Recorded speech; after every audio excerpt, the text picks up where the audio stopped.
Deburan ombak pantai Pati menjadi saksi bisu-bisikan mimpi seorang pemuda yatim piatu.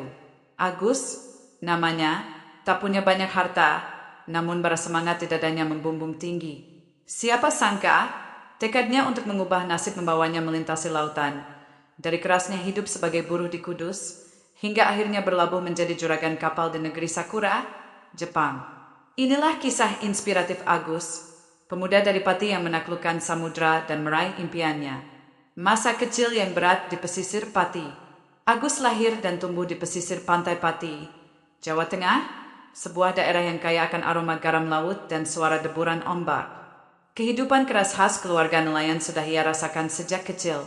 Setiap pagi, sebelum matahari terbit, ia sudah terbiasa melihat ayahnya bersiap melaut dan ibunya sibuk menjemur ikan hasil tangkapan. Namun, takdir lebih dulu mengambil kedua orang tuanya. Di usia yang baru menginjak 12 tahun, sebuah usia di mana anak-anak lain masih asyik bermain dan bermimpi, Agus harus menghadapi kenyataan pahit menjadi yatim piatu. Sepi dan duka menyelimuti hari-harinya, rumah yang dulu ramai kini terasa hampa. Ia seringkali duduk sendirian di tepi pantai, memandang luasnya samudra, bertanya-tanya tentang masa depannya. Tuntungnya, kasih sayang sang nenek dari pihak ibu menjadi pelipur lara. Neneknya, seorang wanita tua yang bijaksana dengan kerutan di wajahnya yang mencerminkan kerasnya hidup, tinggal di sebuah rumah sederhana di tepi pantai, tak jauh dari gubuk peninggalan orang tua Agus. Dengan setia, neneknya merawat dan membesarkan Agus, memberikan segala yang ia miliki meskipun dengan keterbatasan. Nenek adalah satu-satunya keluarga yang tersisa, dan Agus sangat menyayanginya.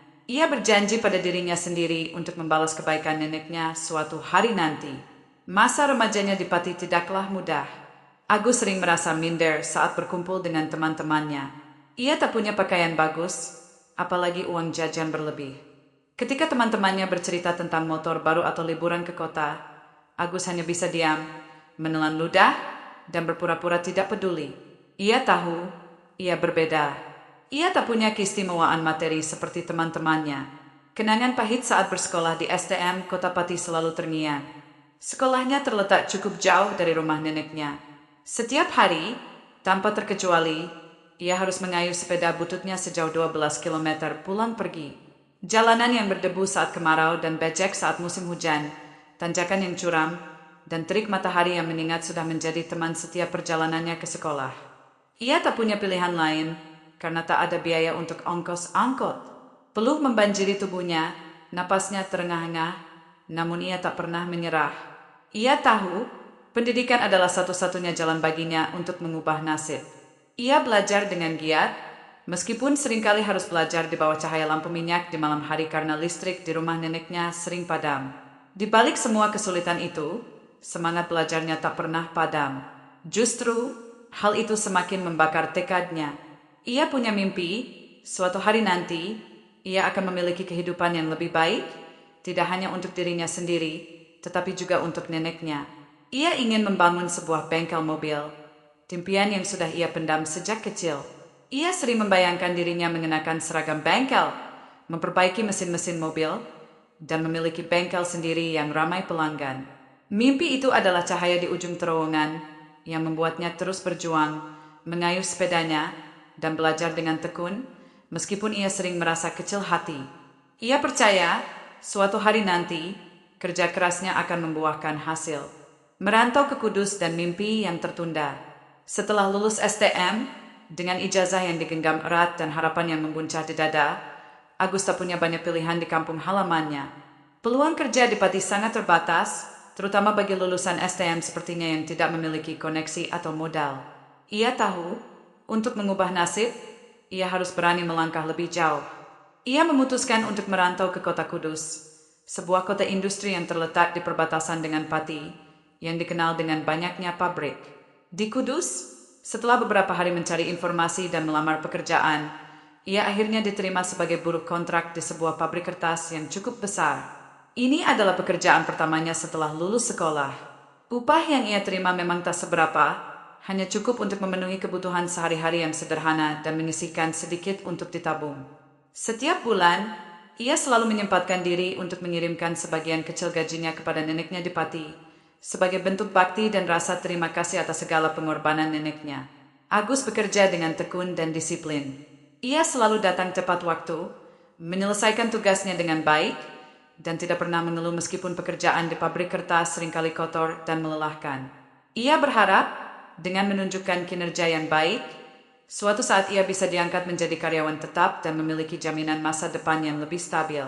Ia membayangkan bagaimana jika ia menjadi karyawan tetap, ia bisa menabung lebih banyak dan mungkin bisa mewujudkan mimpinya untuk memiliki bengkel mobil. 2 tahun berlalu dengan cepat. Agus telah terbiasa dengan rutinitas pabrik, dengan suara mesin yang bising dan aroma kertas yang khas. Ia sudah mulai merasa nyaman dengan pekerjaannya. Namun, takdir berkata lain. Suatu hari, ia dipanggil oleh mandornya. Dengan berat hati, sang mandor menyampaikan kabar bahwa kontrak Agus tidak diperpanjang. Perusahaan sedang melakukan efisiensi, dan sebagai buruh kontrak, Agus menjadi salah satu yang harus diputus hubungan kerjanya.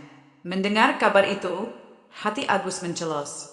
Mimpi-mimpinya seolah tertunda lagi, bahkan mungkin terancam pupus. Rasa kecewa tentu saja ada, bercampur dengan sedikit keputusasaan.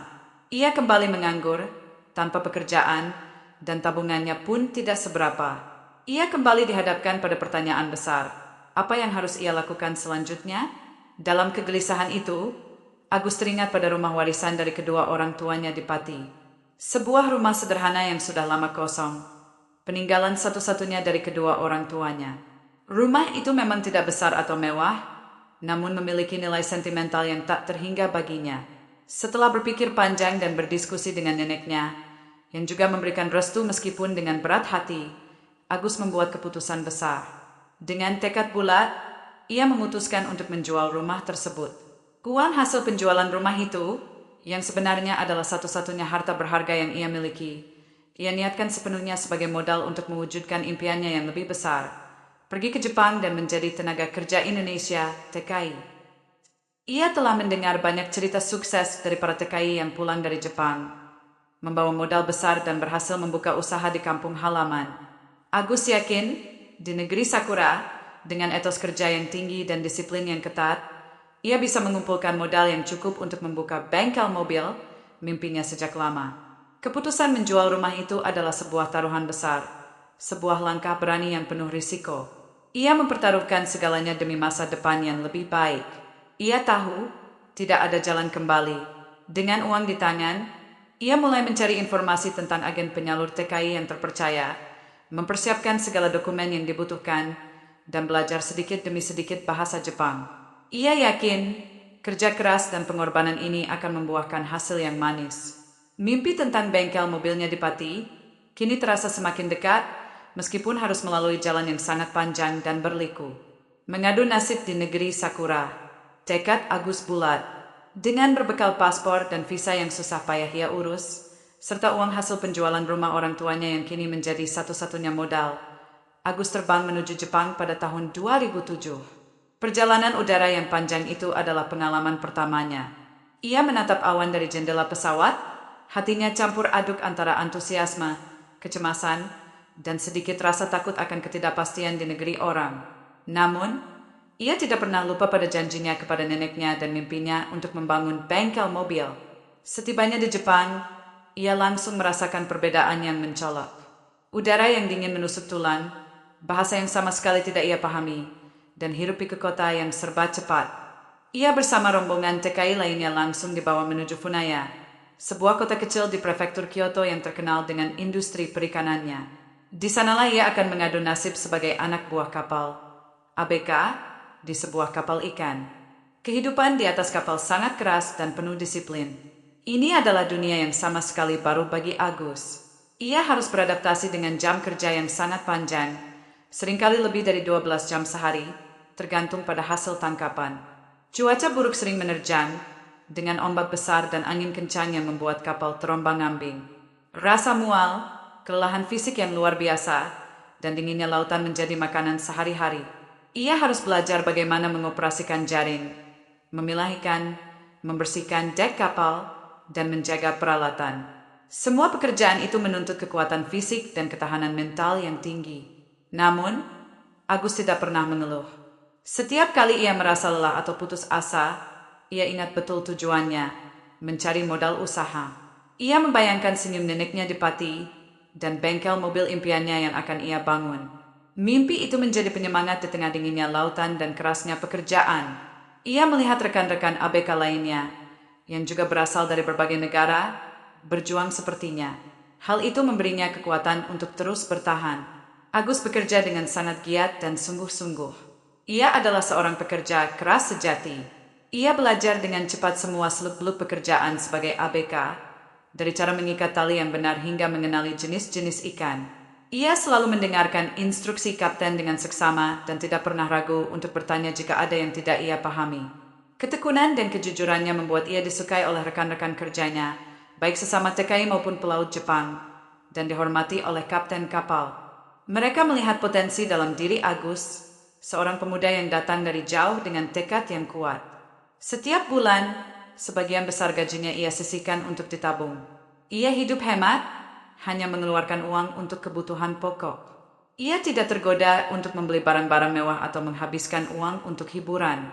Setiap lembar uang yang ia tabung adalah satu langkah lebih dekat menuju mimpinya.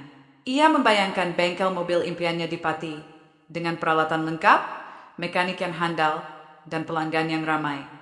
Ia bahkan sudah mulai membuat sketsa desain bengkelnya di buku catatan kecilnya. Mimpi itu adalah kompas yang membimbingnya di tengah samudera yang luas, dan penyemangat di tengah kerasnya kehidupan di atas kapal. Ia tahu, pengorbanan ini akan terbayar lunas suatu hari nanti. 4 tahun berjuang dan rencana kepulangan. 4 tahun sudah berlalu sejak Agus menginjakkan kaki di Jepang, tahun 2011. Selama itu, ia telah melewati berbagai suka dan duka kehidupan sebagai anak buah kapal ABK. Tangannya yang dulu mulus kini sudah kasar, menebal karena sering memegang tali dan jaring yang berat. Kulitnya legam terbakar matahari dan pecah-pecah karena terpaan angin laut yang dingin. Tubuhnya yang dulu kurus kini lebih kekar dan kuat.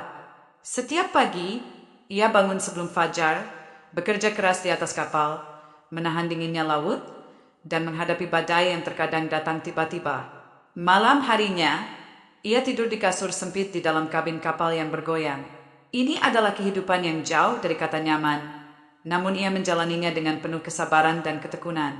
Namun, di balik semua pengorbanan itu, pundi-pundi uangnya semakin bertambah. Agus adalah seorang penabung ulung. Setiap kali gajinya turun, ia langsung menyisihkan sebagian besar untuk tabungan, hanya menyisakan sedikit untuk kebutuhan sehari-hari yang sangat mendasar. Ia tidak pernah tergoda untuk menghamburkan uangnya untuk barang-barang mewah atau hiburan yang mahal. Setiap lembar yen yang ia simpan adalah satu bata untuk membangun bengkel impiannya. Ia sering menghitung tabungannya, melihat angka-angka itu bertambah, dan merasakan kelegaan serta kebanggaan yang luar biasa. Agus merasa modal yang ia kumpulkan sudah cukup, bahkan lebih dari cukup, untuk memulai usaha bengkel mobil di Pati.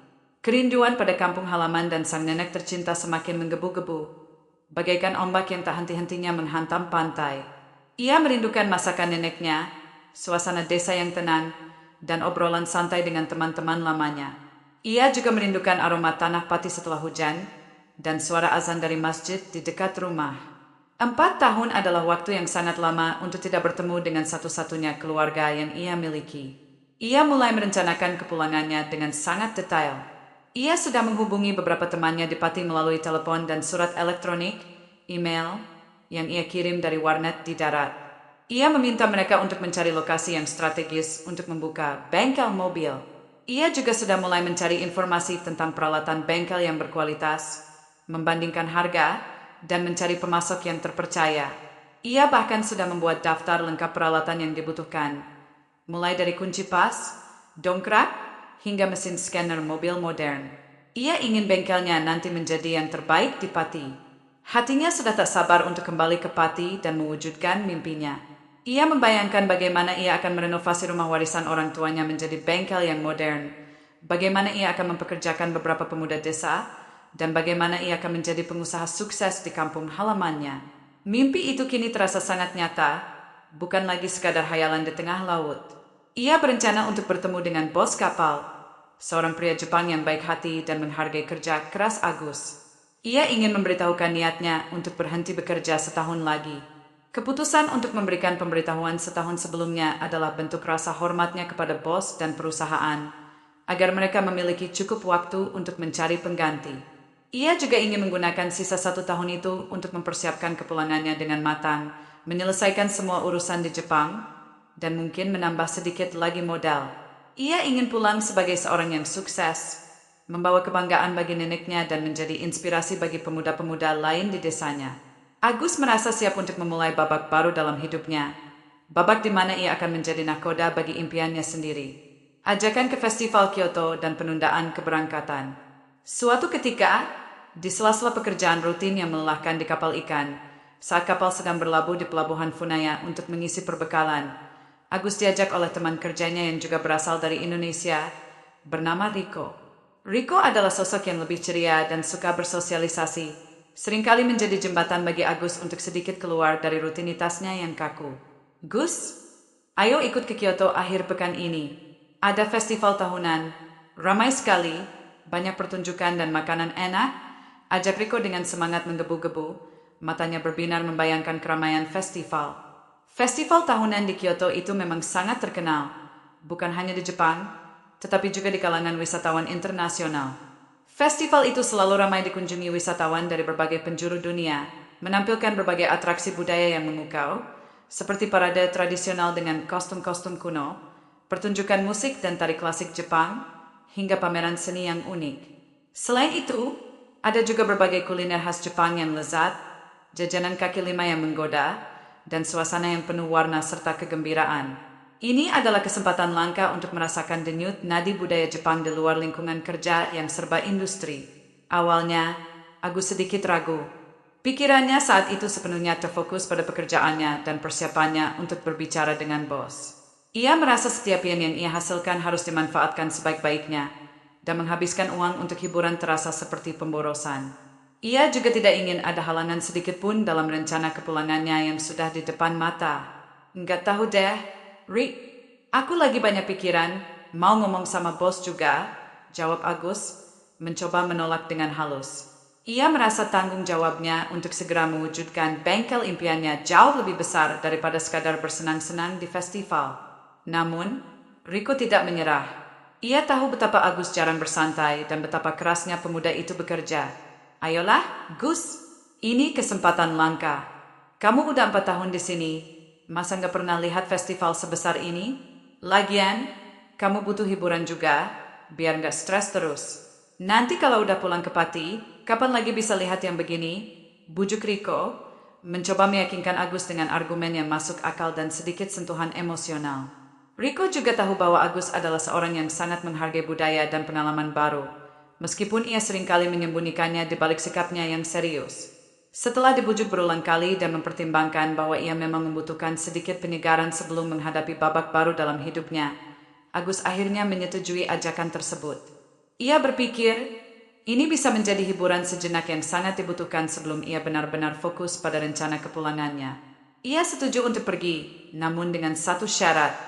Oke, aku ikut. Tapi kamu duluan aja, Rick. Aku ada urusan penting yang harus diselesaikan dulu. Nanti aku nyusul, kata Agus. Agus menunda keberangkatannya ke festival karena ia harus menemui bos kapal terlebih dahulu. Ini adalah pertemuan penting yang sudah ia rencanakan sejak lama. Ia ingin menyampaikan niatnya untuk berhenti bekerja setahun lagi, agar bos dan perusahaan memiliki cukup waktu untuk mencari pengganti yang sesuai. Lebih dari sekadar pemberitahuan, Agus ingin menyampaikan rasa terima kasihnya yang tulus atas kesempatan yang telah diberikan selama ini. Ia ingin berpamitan dengan baik-baik, menunjukkan rasa hormatnya kepada bos yang telah memberinya pekerjaan dan tempat tinggal di negeri asing ini. Pertemuan dengan bos berjalan lancar, bahkan lebih baik dari yang Agus bayangkan. Bosnya, seorang pria Jepang parubaya yang bijaksana, mendengarkan dengan seksama setiap kata yang diucapkan Agus. Agus menjelaskan mimpinya untuk membuka bengkel mobil di Pati, tentang bagaimana ia telah menabung selama 4 tahun, dan betapa ia ingin kembali ke kampung halamannya untuk mengurus neneknya. Bosnya mengangguk-angguk, menunjukkan pemahaman dan penghargaan atas kejujuran serta ketekunan Agus. Ia bahkan menawarkan untuk memberikan surat rekomendasi jika Agus membutuhkannya di masa depan, sebuah tawaran yang sangat berharga bagi seorang TKI seperti Agus. Kata-kata dukungan dari bosnya itu membuat hati Agus terasa lega dan dipenuhi rasa syukur. Beban di pundaknya seolah terangkat. Ia merasa sangat dihormati dan dihargai. Ia pamit dengan membungkuk dalam-dalam, mengucapkan "Arigato gozaimasu" dengan tulus. Setelah pertemuan itu, Agus merasa sangat puas dan bersemangat. Ia kini bebas untuk menikmati festival di Kyoto. Dengan hati yang ringan dan pikiran yang jernih, siap menyambut takdir yang menantinya. Ia tidak tahu bahwa keputusan kecil untuk menunda keberangkatannya itu, demi sebuah pertemuan yang terasa begitu formal dan penting, akan menjadi titik balik terbesar dalam hidupnya. Sebuah takdir yang sama sekali tidak ia duga dan akan mengubah seluruh jalan hidupnya. Takdir di perjalanan ke Kyoto. Setelah pertemuan penting dengan manajernya selesai, Agus merasa lega dan hatinya dipenuhi semangat baru. Ia segera bergegas menuju stasiun kereta terdekat untuk menyusul Riko dan menikmati festival di Kyoto. Perjalanan dengan kereta di Jepang selalu efisien dan tepat waktu. Agus duduk di dekat jendela, menikmati pemandangan pedesaan Jepang yang asri, dengan sawah-sawah hijau dan rumah-rumah tradisional yang berjejer rapi. Ia membayangkan bagaimana pemandangan ini mirip dengan kampung halamannya di Pati, namun dengan sentuhan modern dan teratur khas Jepang. Pikirannya melayang, membayangkan keseruan festival yang akan ia hadiri, dan juga rencana-rencana masa depannya di Pati. Namun, ketenangan perjalanan itu tiba-tiba terpecah. Kereta yang ia tumpangi mendadak berhenti dengan sentakan keras. Pengumuman dari pengeras suara di dalam gerbong terdengar, namun dalam bahasa Jepang yang cepat dan tidak terlalu ia pahami. Wajah-wajah penumpang lain terlihat panik dan cemas. Beberapa di antaranya mulai berbisik-bisik, dan dari raut wajah mereka, Agus bisa menangkap kata kunci yang membuatnya merinding. Jiko, kecelakaan. Tak lama kemudian, berita buruk terdengar lebih jelas. Terjadi kecelakaan tragis di jalur yang sama, melibatkan sebuah mobil dan truk. Lokasinya tidak jauh dari posisi kereta mereka berhenti. Beberapa orang dikabarkan menjadi korban, dan ambulans serta polisi sudah dalam perjalanan ke lokasi. Hati Agus mencelos.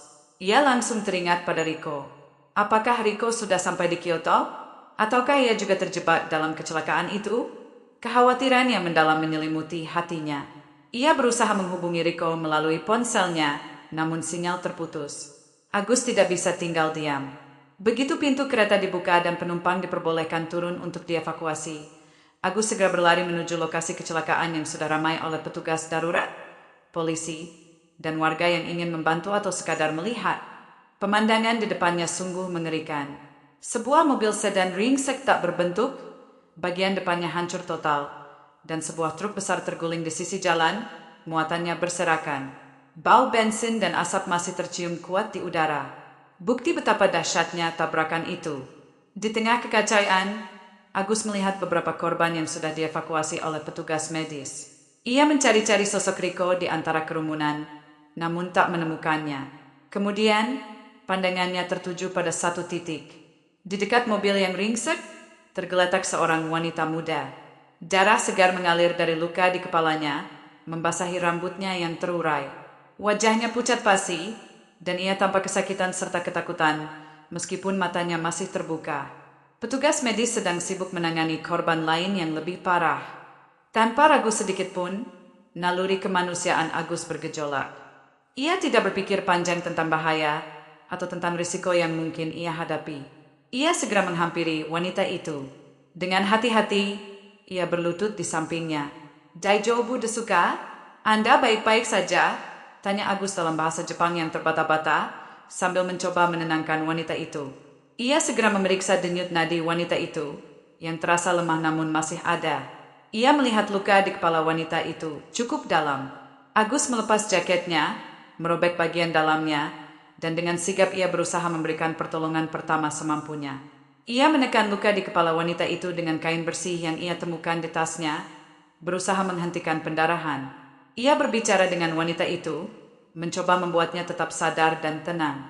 "Bertahanlah, Nona. Ambulans sedang dalam perjalanan. Anda akan baik-baik saja," ucap Agus, meskipun ia sendiri merasa cemas. Ia tidak tahu siapa wanita ini, namun ia merasa harus menolongnya. Di tengah kekacauan itu, takdir telah mempertemukan Agus dengan seseorang yang akan mengubah seluruh jalan hidupnya, jauh melampaui mimpi bengkel mobilnya di Pati. menjadi wali sementara dan perasaan yang tumbuh.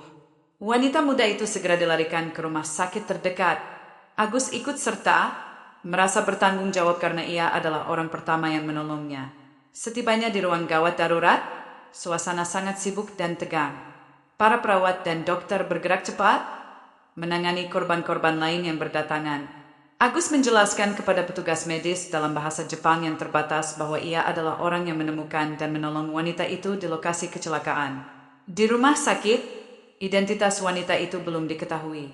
Ia tidak membawa dompet atau tanda pengenal apapun. Karena tidak ada keluarga atau kerabat yang mendampingi, Agus dengan sukarela menawarkan diri untuk menjadi wali sementara bagi wanita malang tersebut. Ini adalah keputusan spontan yang didasari oleh rasa tanggung jawab dan kemanusiaan. Ia mengurus administrasi pendaftaran, mengisi formulir-formulir yang rumit dengan bantuan staf rumah sakit, dan memastikan wanita itu mendapatkan perawatan terbaik yang tersedia. Ia bahkan menggunakan sebagian kecil uangnya untuk membayar deposit awal, karena ia merasa tidak tega melihat wanita itu terlantar.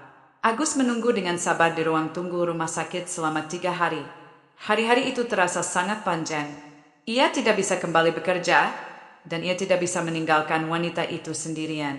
Ia merasa iba melihat wanita itu yang terbaring lemah di ranjang rumah sakit, belum sadarkan diri. Setiap jam, ia akan menjenguknya, memastikan kondisinya baik-baik saja, dan berbicara sebentar dengan perawat untuk menanyakan perkembangan. Ia bahkan membawa beberapa makanan ringan dan minuman untuk dirinya sendiri, agar tidak perlu meninggalkan rumah sakit terlalu lama. Selama menunggu itu, ada perasaan aneh yang mulai tumbuh di hatinya. Bukan hanya rasa kasihan atau tanggung jawab, tetapi juga kekaguman pada kecantikan wanita itu meskipun wajahnya pucat dan ada luka di kepalanya. Rambutnya yang hitam terurai di bantal putih, dan bibirnya yang tipis tampak sedikit membiru. Ia memperhatikan setiap detail wajah wanita itu. Garis rahangnya yang tegas, hidungnya yang mancung, dan bulu matanya yang panjang. Ia juga merasa ada koneksi yang tak terucapkan, seolah takdir telah mempertemukan mereka dalam situasi yang luar biasa ini. Ia bertanya-tanya siapa wanita ini, dari mana asalnya, dan bagaimana kehidupannya. Perasaan itu bercampur dengan rasa rendah diri, mengingat ia hanyalah seorang ABK sederhana, sementara wanita ini tampak begitu anggun dan berkelas. Setelah 3 hari yang penuh penantian, akhirnya keluarga wanita itu datang. Mereka adalah sepasang suami istri parubaya, dengan wajah cemas dan mata sembab. Mereka segera menghampiri ranjang wanita itu, dan tangis haru pun pecah. Agus merasa lega yang luar biasa. Tugasnya sudah selesai. Ia tidak ingin mengganggu momen haru keluarga itu. Tanpa sempat memperkenalkan diri atau menunggu ucapan terima kasih, Agus segera pergi. Ia merasa tidak perlu memberitahukan identitasnya. Ia hanya ingin memastikan wanita itu aman dan keluarganya telah tiba. Ia merasa tugasnya sebagai penolong sudah selesai, dan ia tidak mengharapkan imbalan apapun. Ia hanya ingin kembali ke rutinitasnya dan melanjutkan rencana kepulangannya ke Pati. Namun, ia tidak tahu bahwa tindakan tulusnya itu telah meninggalkan kesan mendalam yang akan mengubah seluruh hidupnya. Pertemuan tak terduga dan benih cinta.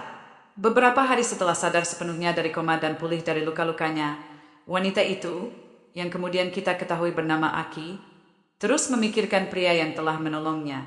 Ingatannya tentang kecelakaan itu samar, namun ia jelas mengingat wajah seorang pemuda Asia yang dengan berani menghampirinya di tengah reruntuhan, menenangkan, dan memberikan pertolongan pertama. Ia merasa sangat berhutang budi pada pria misterius itu.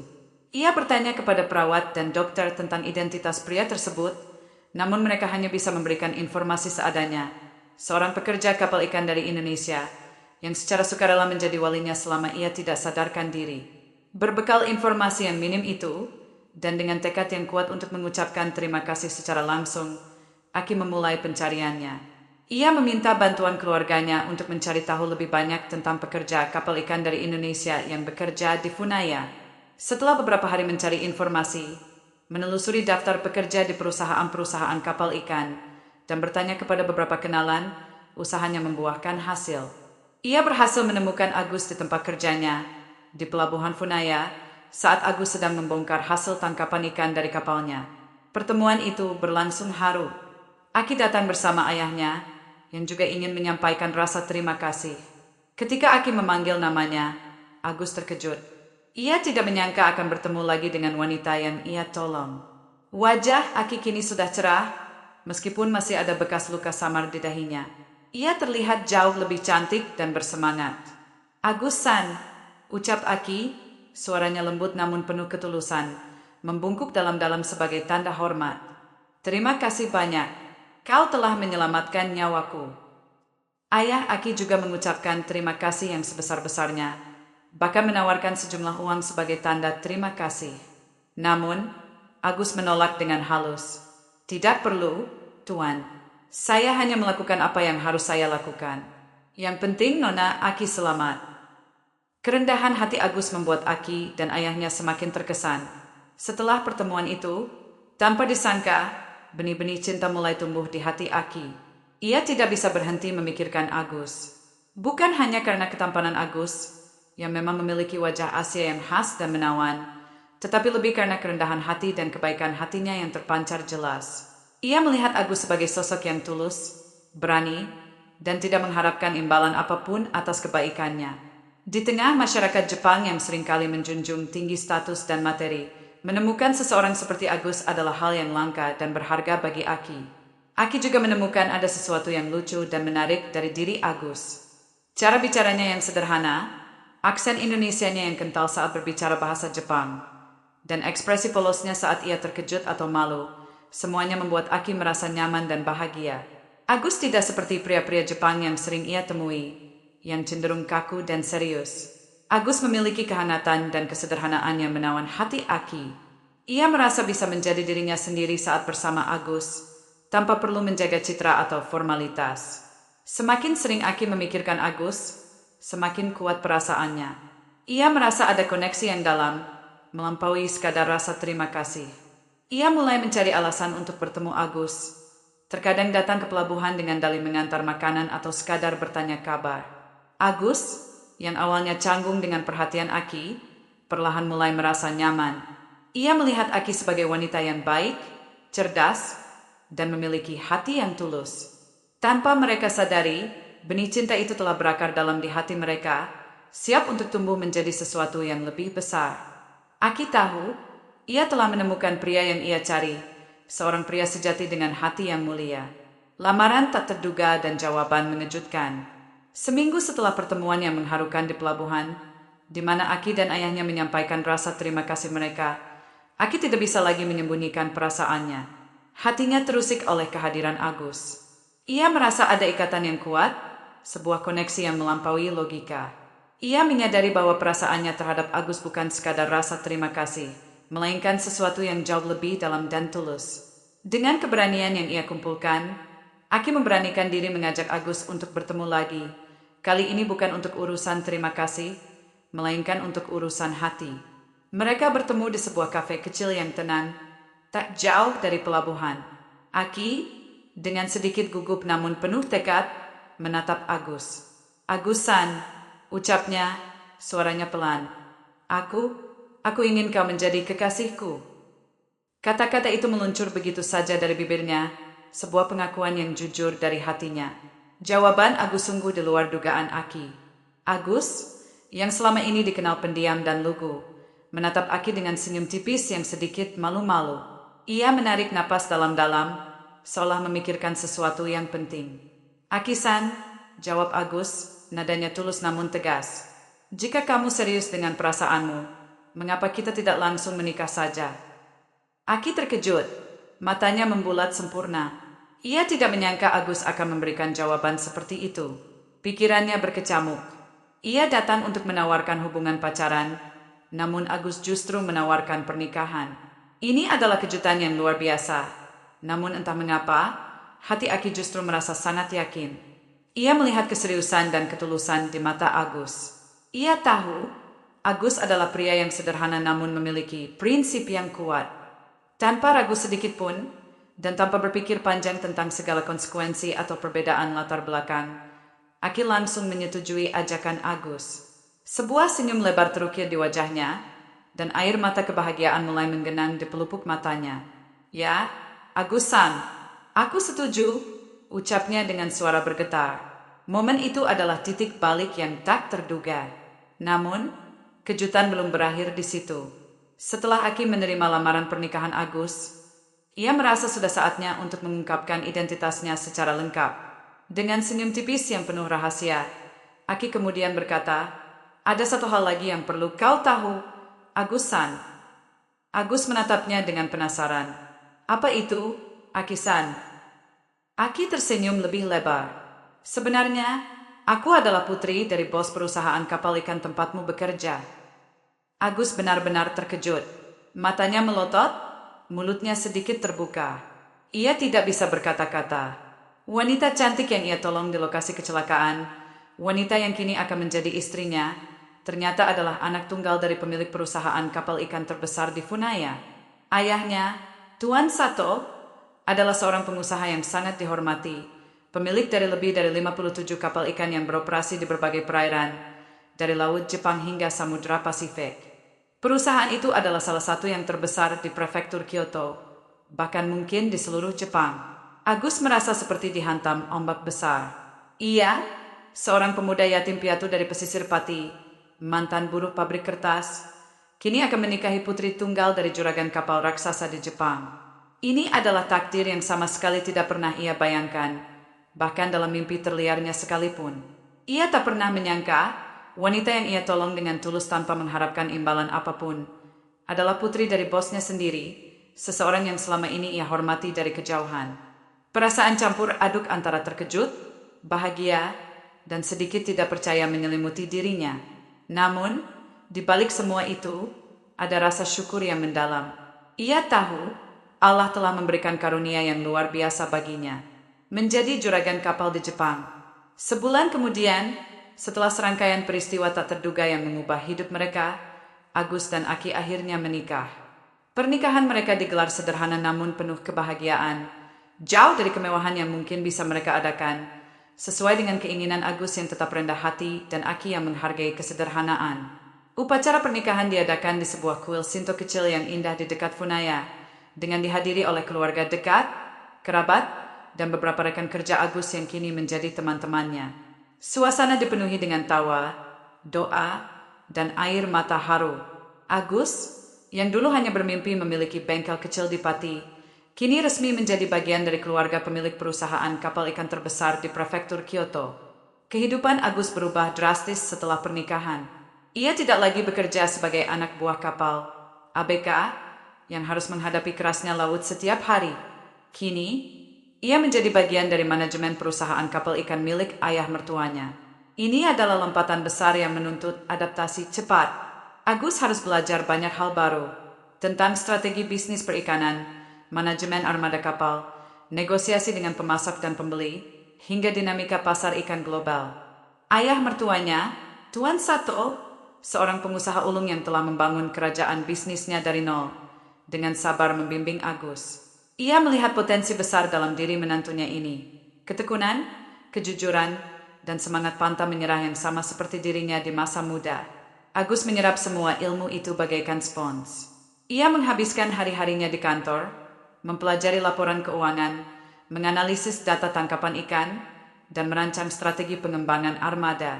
Ia juga sering turun langsung ke pelabuhan, berinteraksi dengan para kapten dan ABK, mendengarkan masukan mereka, dan memastikan operasional berjalan lancar. Pengalamannya sebagai ABK memberinya pemahaman yang mendalam tentang tantangan di lapangan, yang sangat berharga dalam mengambil keputusan strategis. Dengan kecerdasan dan kerja kerasnya, Agus berhasil membuktikan bahwa kepercayaan ayah mertuanya tidak salah. Ia membawa ide-ide segar dan inovasi, seperti penerapan teknologi penangkapan ikan yang lebih efisien dan sistem manajemen logistik yang lebih baik, yang membuat perusahaan semakin maju dan berkembang. Beberapa tahun berlalu, kebahagiaan Agus dan Aki semakin lengkap. Mereka dikaruniai 4 orang anak yang lucu dan menggemaskan, 2 putra dan 2 putri. Rumah mereka selalu ramai dengan tawa dan celotehan anak-anak. Agus menjadi seorang ayah yang penyayang dan suami yang bertanggung jawab. Ia selalu meluangkan waktu untuk keluarganya, meskipun kesibukan bisnisnya semakin meningkat. Seiring bertambahnya usia Tuan Sato, Agus perlahan mulai mengambil alih pengelolaan bisnis kapal ikan secara penuh. Ia kini adalah nakoda sejati bagi perusahaan tersebut. Di bawah kepemimpinannya, perusahaan terus berkembang pesat. Jumlah kapal bertambah, jangkauan operasi meluas hingga ke perairan internasional, dan omset perusahaan meningkat berkali-kali lipat. Mimpi Agus untuk memiliki usaha akhirnya terwujud, bahkan melebihi apa yang pernah ia bayangkan. Ia, pemuda yatim piatu dari pesisir Pati, yang dulu hanya bermimpi memiliki bengkel mobil sederhana, kini menjadi seorang juragan kapal yang sukses dan dihormati di Jepang. Kisahnya adalah bukti nyata bahwa takdir bisa berubah drastis bagi mereka yang memiliki tekad, kerja keras, dan hati yang tulus. Sungguh kisah yang menginspirasi, bukan? Dari kerasnya kehidupan di Pati hingga menjadi bos kapal di Jepang, Agus membuktikan bahwa mimpi bisa diraih dengan tekad dan kebaikan hati. Jangan lupa untuk terus mengikuti kisah-kisah inspiratif lainnya di channel ini. Tekan tombol subscribe dan jangan lupa absen di kolom komentar. Tulis dari kota mana saja kalian menyaksikan kisah Agus ini. Sampai jumpa di video berikutnya.